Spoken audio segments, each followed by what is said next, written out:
Hello students, my name is Shashank Shekhar and today is the first lecture of the chapter Amines. So today we'll start the chapter Amines. So if you look at the syllabus here, so basically we'll be starting with this nomenclature. Today we'll seeing this part only and then the classification and the structure. These three will be looked upon today. In the next lecture we will see the methods of preparation. As usual we see it for all functional groups, we will see it for this also. And then the physical properties, the chemical properties. On addition to that, we will look upon to a different thing that is called identification. So you must have seen that identification in the alcohol where you try to distinguish this primary, secondary and tertiary alcohol. Similarly here also we have this primary, secondary and tertiary amine, and methods are there, chemical methods are there which are used for the identification, or you can say distinction of this different type of amine. Then since we have seen the diazonium salt earlier, so those who have not seen, no problem, we will again see the methods of preparation of the diazonium salt. So if you have heard this term, you must have heard this in the haloalkane and haloarine, where we try to say prepare our haloarine using this diazonium salt, because the diazonium salt is very versatile in nature. This can be used in multiple ways for multiple purposes to create a variety of say aromatic systems. Okay, so you can introduce many functional group if you have a diazonium salt. This is basically prepared from aniline. We will look at it how it is done in the upcoming lectures when we will be dealing with this diazonium salts. So we will stress on this topic. This is important.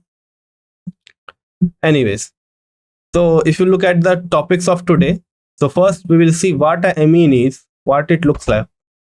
Then we will see the structure of amine, and I would think that the structure is very important of amine because it has some variation. You will see it, what the variation is.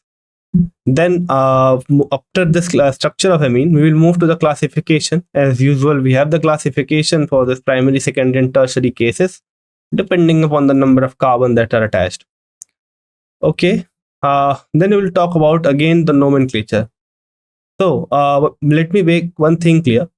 Talking about the nomenclature of ether and this amine have some kind of peculiarities. So you should be, I think you should be very well known about this nomenclature, because this might put you in problem when you are not aware about the special rule that are applied in case of this nomenclature. Afterwards, we will also look at some heterocyclic amine, although this is not much focus upon or stressed upon, but if you will see the reactions, you will see that heterocyclic amine for to and fro, and then it will create a confusion that what this heterocyclic amine is doing here. So if you are aware about its names, then I think it would make your work more easier.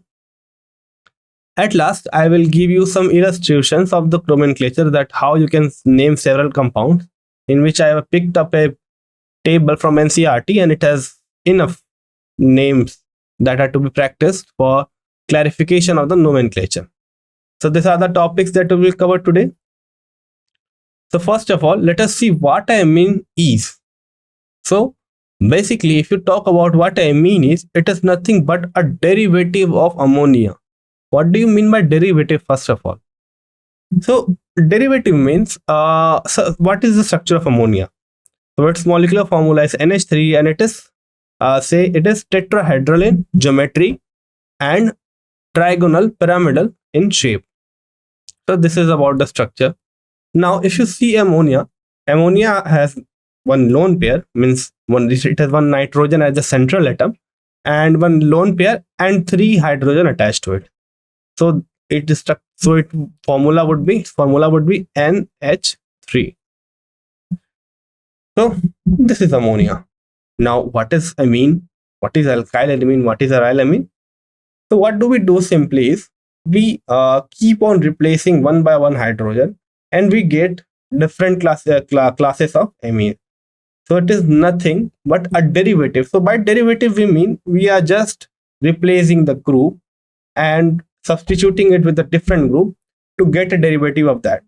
So if you want to draw a proper analogy, just refer to the carboxylic acid derivative, where what we have done, we have replaced the OH group with Cl group to give our carbonyl chloride, then our OH group with NH2 to give our amide, then our OH with OCOCH3 to give the anhydride, and with OCH3 or OR, I would say more appropriately, R for a normal alkyl group for the ester. Similarly, here what we will do, we will replace H one by one. So if we will replace one H also, one H removal is sufficient for the creation of a alkylamine or arylamine, depending upon the substituent that are substituting it with.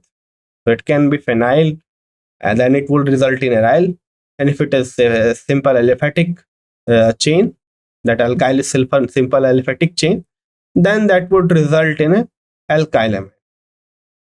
So if you look here are some examples of the amines. First, the most basic example. So what we have done in this compound, we have pulled up one H here, H from here, and we have replaced it with a methyl group. So it has become a alkyl amine. Okay, we can do this. Very simple. So it is a derivative of ammonia. Clear? Now think about how we can make arylamine. So the thought comes that okay, we will remove one H by a phenyl group. Simple. So we have done this thing. We have replaced one H with a C6H5, that is nothing but our benzene with one H removed. And we have replaced that H with NH2. Now some of you would say that of course it is a derivative of, say, it is a derivative of benzene. But at the same time, it is also a derivative of ammonia. So there is no mistake in telling it a derivative of benzene. But since we are focusing amines, since we are focusing on amine in this chapter, so we are calling it as a derivative of amine. So if you are calling it as a derivative of benzene, no problem. You can say that. Or you can also say that it is a derivative of alkyl chain. Means it has various definition, but depending upon our perspective, since we are looking from the amine side point of view, so we'll call it as a derivative of ammonia. So this is the compound of arylamine. Next, what we have done, this is this same compound. Okay. Now we have replaced one more H. So we have two H here. We have replaced one more H with a methyl group. And we got a amine again. Then what we have done, we are left with one H here. We have replaced that H also. We have three CH3 attached to the nitrogen. Now all of these three, so if you see all of these three, they are nothing but one by one successive removal of hydrogen and addition of CH3. And they all are alkylamine. This is an arylamine. So this is our amine. So this is the molecular formula of amine, and this is how amine are formed. Now let us move to the most important part of this lecture, that is the structure of amine. So students, see, you know that structure is a very integral part of a molecule, and saying that, we can also say that it is very important to know the structure so as to predict the reactivity of that given compound. Because see, reactivity is much more dependent on sterical aspects, and sterical aspects is usually derived from its structure. Also, not only the say sterical aspect, but also the electronic aspect. So where we will see the lone pair, where will be the bond pair, that all electronical aspects are important for the reactivity prediction.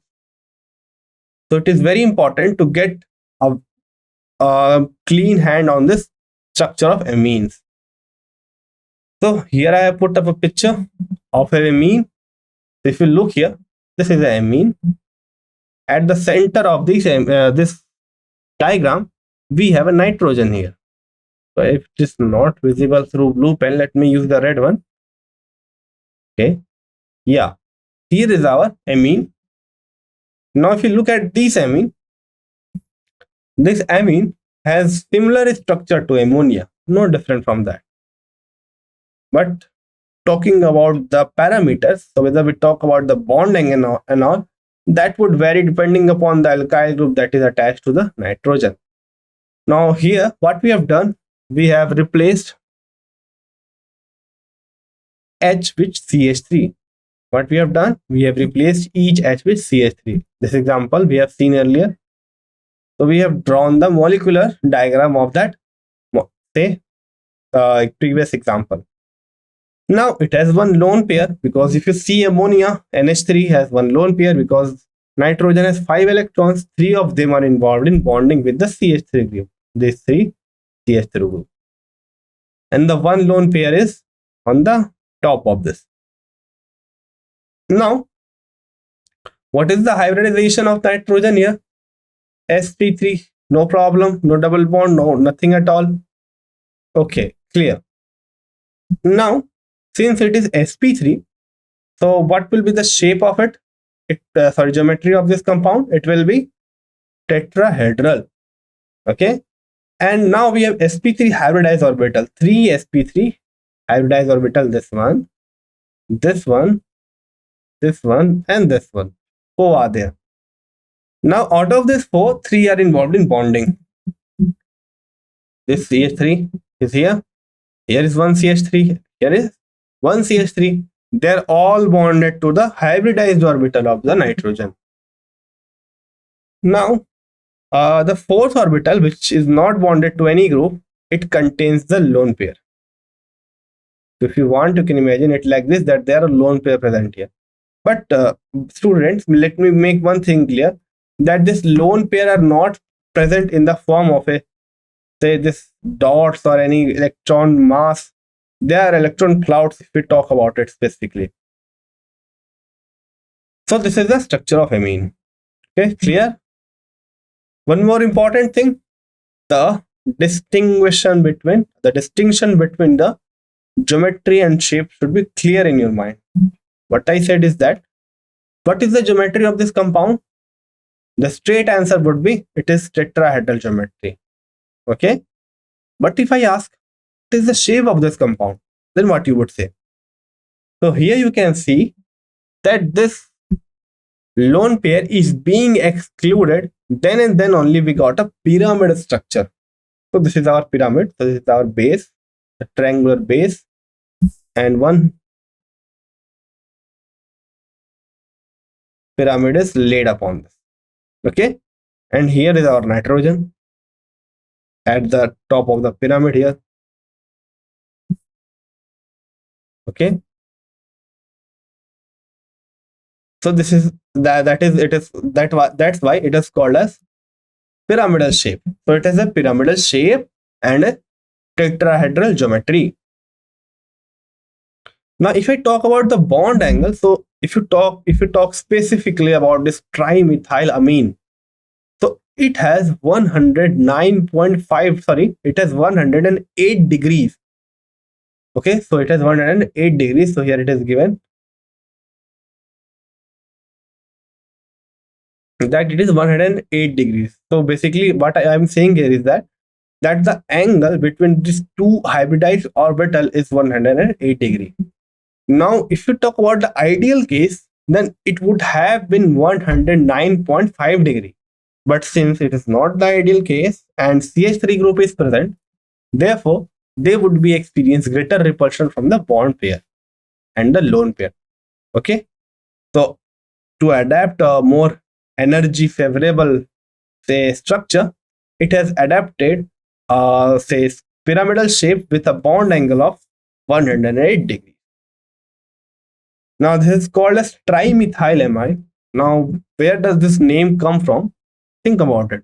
We will talk about the nomenclature after covering the classification part, but think about where does this name comes from. Trimethylamine. Okay, just try to bifurcate each and every term, trial differently, methyl differently, and amine differently. Then you will get a clear picture why is the name written so. Clear?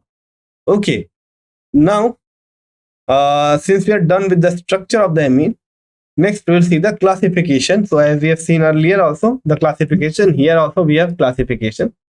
So let us look at it. What is the basis of classification? First of all, so the basis is the number of carbon that is attached directly to the nitrogen.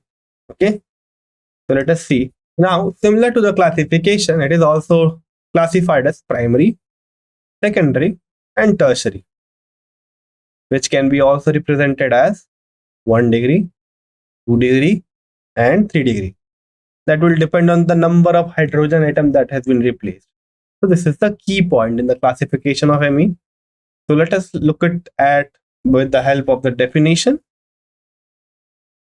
So what we have done is that we have taken one ammonia and we have replaced only one hydrogen with a R, that is the aliphatic chain, or an aryl say benzene ring.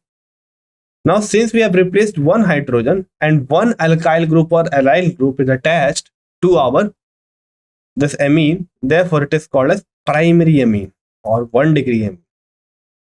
Okay, 1 degree amine. Now, if I talk about the secondary, so what we have done, we have taken a primary amine, we have replaced one more hydrogen with a alkyl group, say R dash. So initially it was R, now it is R dash. Then it will be termed as secondary amine. Now the second alkyl or allyl group may be same or different. So what it is saying here is that is R and R dash can or cannot be equal. That is a different thing. We do not have to put, or you can say evaluate this thing. You can just believe on the system that okay, we have two alkyl groups that is attached to the nitrogen, then hopefully it will be amine and secondary amine, I would say. Now what will happen if we replace all of these three? Then we will form the tertiary amine. What will form? Will form the tertiary amine. What we have done, we have taken an ammonia. First, we have removed one hydrogen. We got primary amine 1 degree. Okay. We have removed one more hydrogen. We got secondary amine. It is 2 degree. Now we have removed one more hydrogen. That is 3 degree amine. Okay. No problem. Now amines are said to be simple when all the alkyl or group are the same and mixed when they are different. Now what it is written here, that if suppose we have taken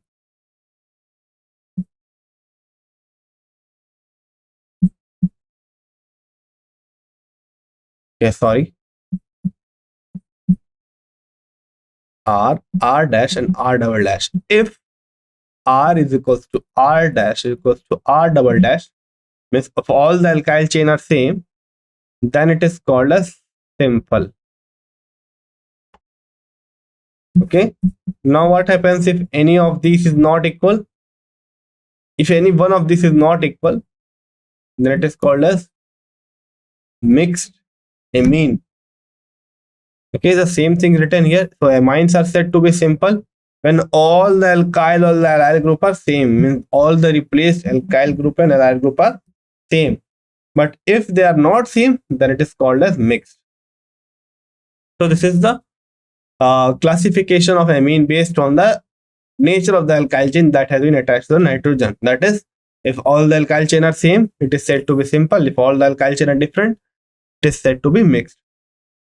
Now let us slowly move to the nomenclature. We will talk both about the common system and IUPAC nomenclature. Both are important. Okay. So what is common system? What is common system? So in common system, what do?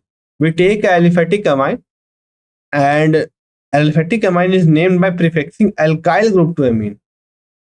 So suppose we have a methyl group attached to an amine, then we will call it as methylamine. Okay. So here it is written methylamine, CH3, next to. Similarly, if you replace the hydrogen with C2H5 and leave the rest of the part like this only, then we'll call it ethyl amine, and then so on. We can do it forever. There is no limit for it, but this is the key idea. Now in case of secondary and tertiary amine, so if you are talking about the secondary and tertiary amine, and if two or more groups are same, so suppose we have two methyl attached to the same nitrogen, then we will call it as dimethylamine. But we'll call it as dimethylamine. So the prefix di and tri is used. Now in IUPAC number system, primary amine are named as alkanamine. So if it is CH3NH2, then it will be named as methylamine. Oh, sorry, methanamine. What it be called as? Methanamine.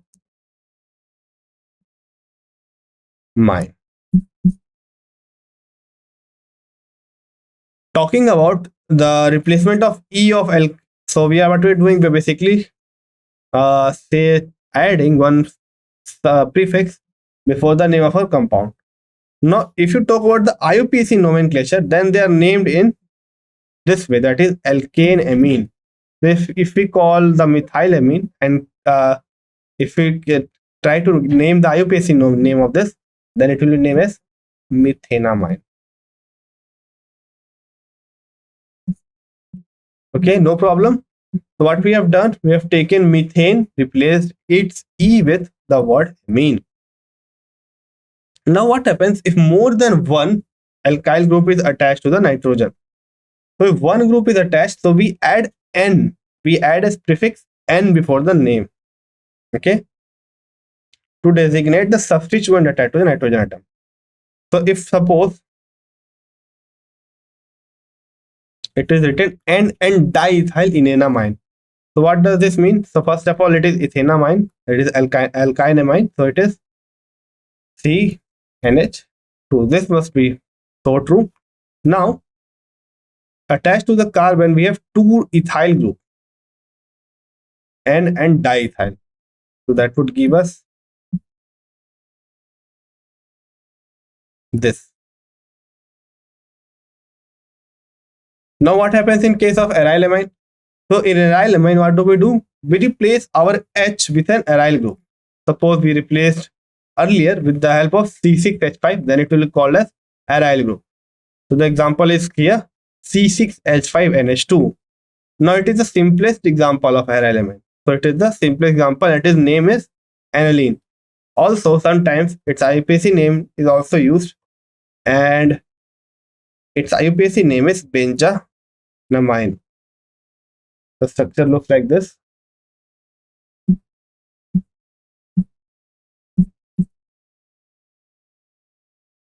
Problem?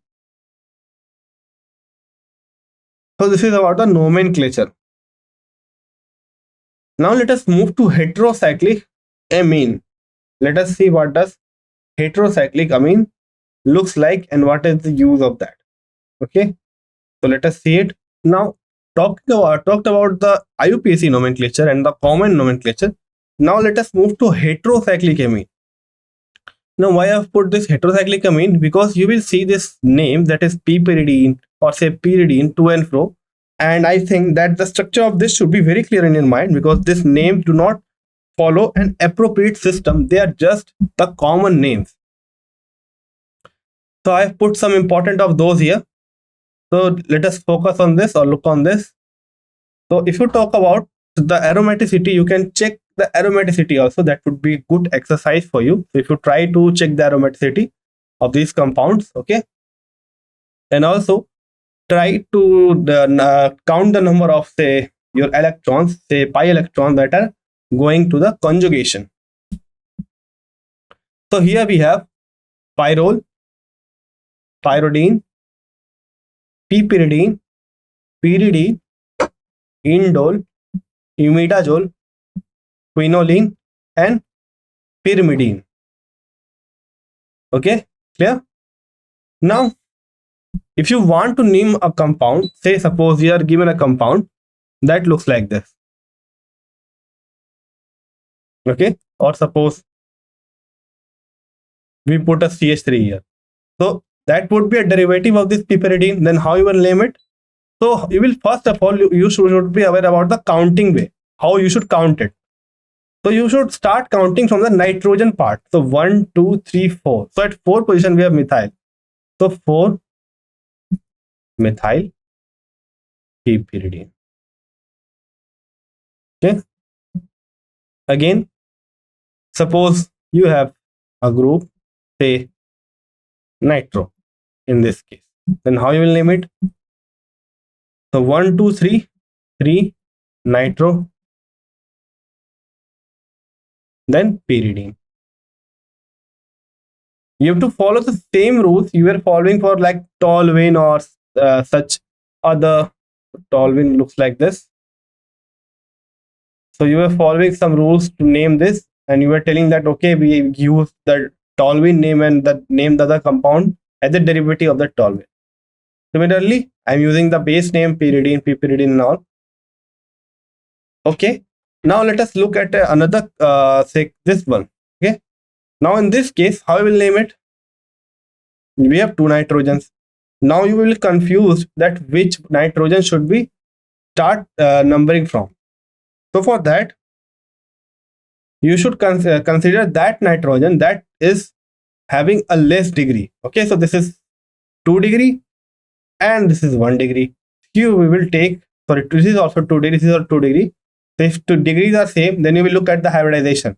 So greater hybridization is having the greater priority. So it will have the, it is SPC hybridized, so we'll name it as 1.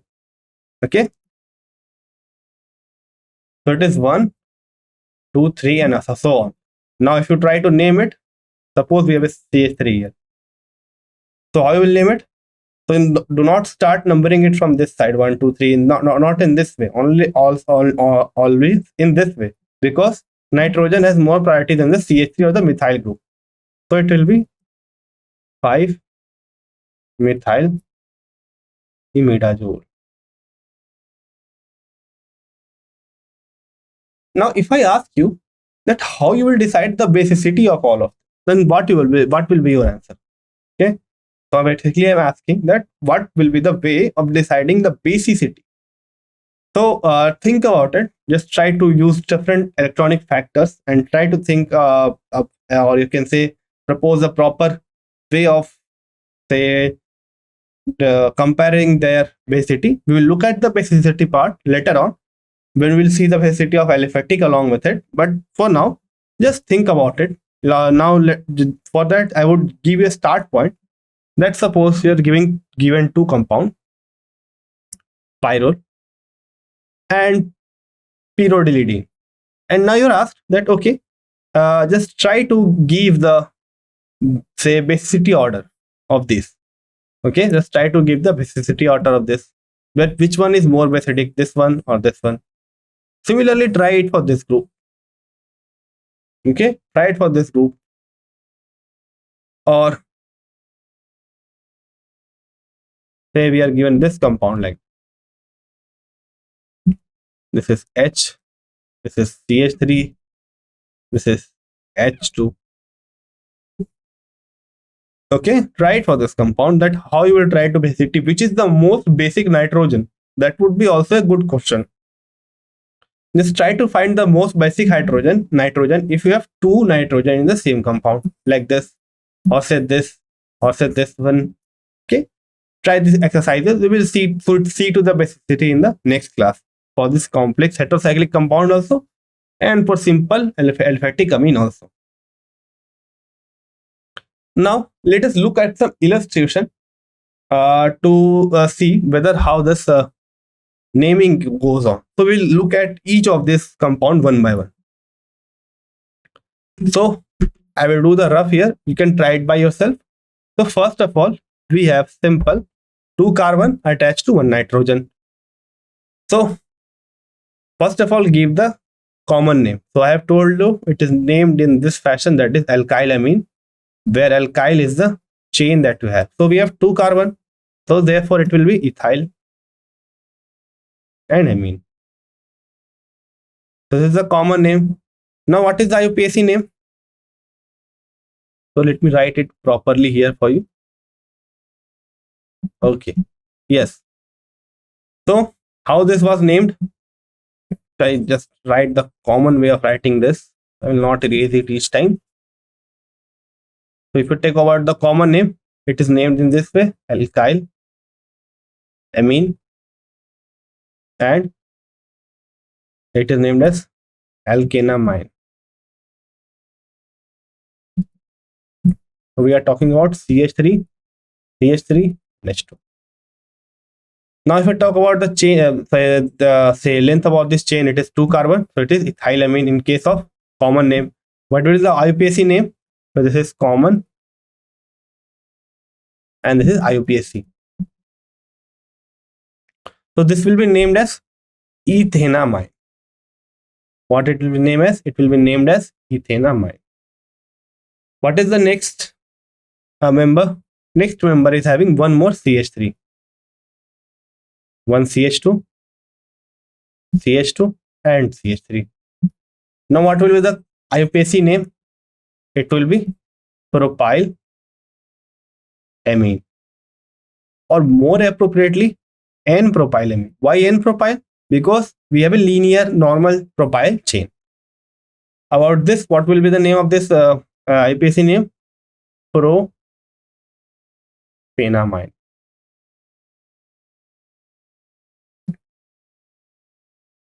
Which is the next one? So the next one is having this kind of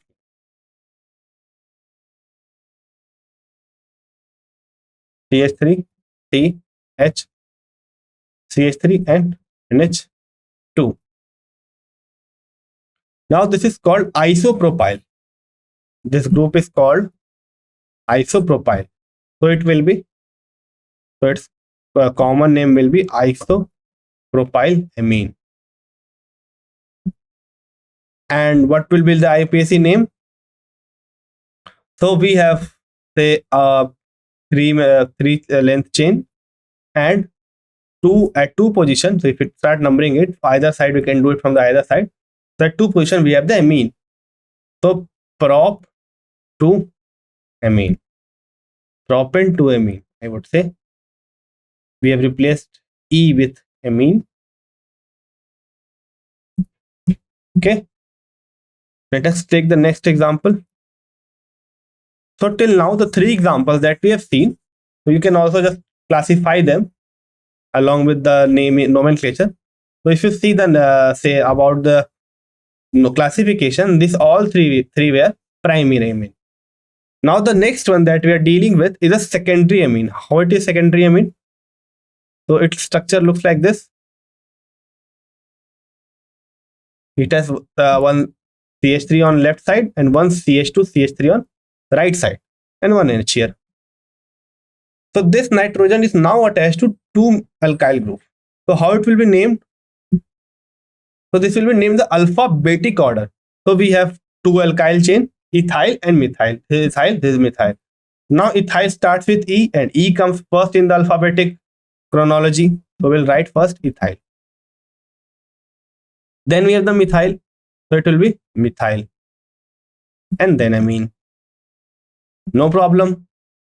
But what about the IUPAC name? So for IUPAC name, you have to put a N here. So if one hydrogen is replaced, no N is required. If two hydrogen is replaced, one N and hyphen is required. If similarly three hydrogens are replaced, then two N that are separated by comma, then a hyphen is required. We'll see to it. So N, then at N, we have the methyl. Then we have ethanamide. So the shortest chain is given along with the N-methyl, and then we have the ethanamide. So its proper spelling would be ethanamine.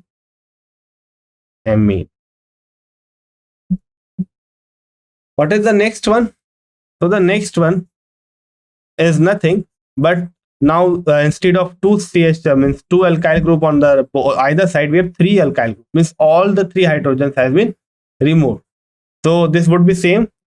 This had been, say it is CH3 and this is also CH3. So we have three methyl group. Then in that case we will call it as, so three methyl group, so we will use the prefix di, tri and all. So trimethyl, there's three methyl groups are attached. Trimethyl and amine. Now what will the IUPAC nomenclature? Now here all the H are removed. So three H are removed. So I have told you if 3H are removed, then you will write it as NN, then hyphen, N comma N, then hyphen. Then we have dimethyl. Since we are considering one methyl as the base name, so we have list with two methyl. So therefore, dimethyl methenamine. Methenamine.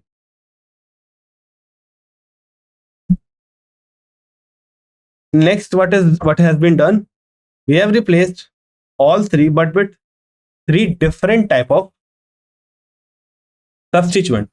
Now, one more thing. This will be called as simple amine. What we will call it as? We'll call it as simple amine. Simple amine and mixed amine, we have seen it earlier. Same concept is applied here. So since three substituents are same, so it will be simple amine. Okay. Now what we have done, we have replaced it with a different amines. Suppose we replace this CH3 with C2H5.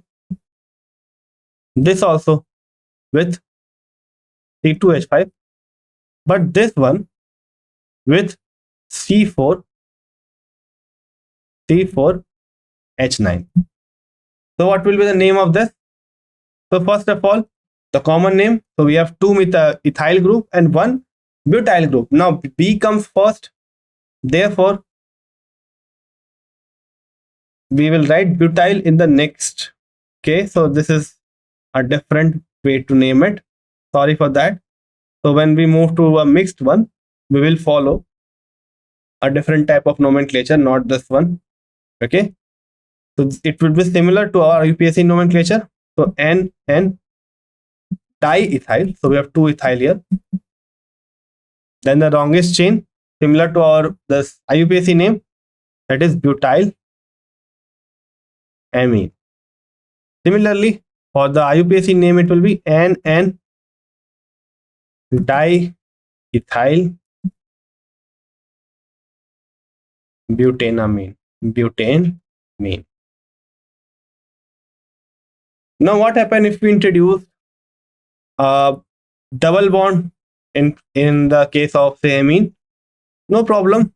We will first of all name our amine and then just point out the position of the alkene. So the compound that is given is NH2, CH2, CH and CH2. So if I talk about the IUPAC nomenclature first, so we have at one position our amine with three carbons here. Okay, so it had three carbons. So prop. Okay, prop. Now we have one double bond at two positions. So prop to ene. After that, we have at one position our amine. So one amine. Now talking about the alkyl amine, we have simply named it as alkyl amine. We have not used anything. Basically, not try to name it at the first place because IUPAC name is clear for each and every compound, but it is not the case for say a common name because each compound will not have a common name. It is not important that each will have a common name. You must have seen lots of examples for that. Now suppose we have CH36 and NH2. Now we have two amine group here. Okay. So first of all, the methyl group, that is the hexamethyl. So hexamethyl, not hexamethylia. Hexamethyl and diamine. Diamine for these two amines. Talking about the IUPAC nomenclature, we have hexane. First of all, hexane. And at hexane, at first and sixth position, we have this amine. Now, similarly, we will talk about the aromatic system. So we'll start with the simplest one. So we will replace one H with the benzene, means benzene H with the amine group. Now its common name is well known and it will be used often, so you should remember this at least. That is called as aniline. Now in case of say this IUPAC nomenclature, it is called as benjanamine, benjanamine, benzenamine, sorry, benzenamine. Or sometimes this IUPAC name, sorry, common name is also accepted as IUPAC name, aniline. Okay. Now if we replace one H again, which was another CH3, then what will be the name of this? So we have a methyl group on the aniline that is at the first position. So we will name it as, or we can name it as orthotolvidine. Orthotolvidine. So it is basically named after toluene. And since at ortho position we have the NH2, so therefore also toluidine. So this compound is called as toluidine. So since these two groups are ortho to each other, so therefore orthotoluidine. What will be the IUPAC nomenclature? So IUPAC nomenclature will be at 2 position we have methyl and then our aniline. This is aniline, and at 2 position we have our methyl. Okay, no problem. Now next we have a BR here. Okay, so you can just go on and see various nomenclature. Okay, you can go on and see various nomenclature of different derivatives of the say amine, and I suggest you to do it again and again. So that would be important for you to get a grasp on this nomenclature. So let us look at the last example. So we have 2 CH3 attached to this NH-N. So how it will be named? So at N we have N dimethyl, and then our aniline. No problem. For case of IUPAC, how we will name it? N dimethyl. This will be same, but at last we will tell it as benzenamine. So this will be the IUPAC name and this will be the common name. So this were some examples that we have seen from NCERT, and I think this would be more than enough to get a grasp of the nomenclature. Now we have talked about the nomenclature and also we have seen the structure of it. In the next class, what we will do, we will look at the preparation methods. So there are various preparation methods. One more thing, I would suggest you to go through the structure part again and also go to the heterocyclic compound. This heterocyclic compound will help you to get rid of basicity. So when you will give asked an exam to compare the basicity of a given compound, most probably the chance would be that it is a heterocyclic amine. Okay, so for that I suggest you to go through this heterocyclic amine basicity. We will also see this thing when we will tackle the basicity. So this was for today's class. Thank you.